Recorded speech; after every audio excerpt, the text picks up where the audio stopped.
দাবি অনুযায়ী তার স্ত্রী জাকিয়া তাজিন, যিনি একসময় টেলিভিশনে শেয়ার বাজার বিষয়ক সংবাদ উপস্থাপনার সঙ্গে যুক্ত ছিলেন, পেশাগত দায়িত্ব পালনের সময় সালমান এফ রহমানের সঙ্গে পরিচিত হন। ওই পরিচয় ধীরে ধীরে ব্যক্তিগত ঘনিষ্ঠতায় রূপ নেয় বলে তিনি অভিযোগ করেন। তার ভাষ্য অনুযায়ী এই ঘনিষ্ঠতার কারণে তার দাম্পত্য জীবনে গভীর সংকট সৃষ্টি হয় এবং পারিবারিক সম্পর্ক ভেঙে পড়ার পরিস্থিতি তৈরি হয়। তিনি দাবি করেন বিষয়টি শুধু ব্যক্তিগত পর্যায়ে সীমাবদ্ধ থাকেনি, বরং তার ব্যবসা ও সামাজিক অবস্থানেও এর প্রভাব পড়ে।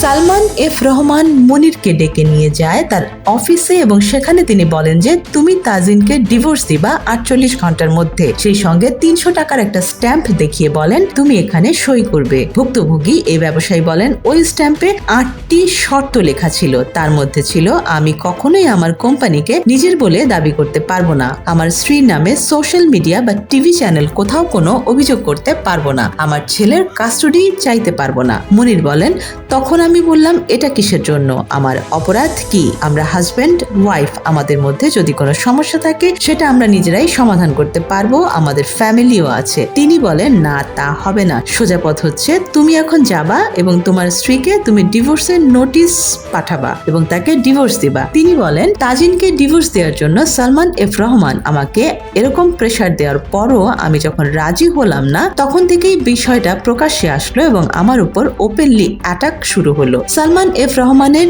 এই নারী লিপ্সার বলি হয়ে ব্যবসায়ী শফিউল্লাহ আর মনিরকে গুম থাকতে হয় দীর্ঘ 1 মাস। মামলা হামলায় দুর্বিষহ হয়ে ওঠে তার জীবন। শেষ পর্যন্ত 2020 সালের শেষ দিকে তালাক হয়ে যায় তাদের।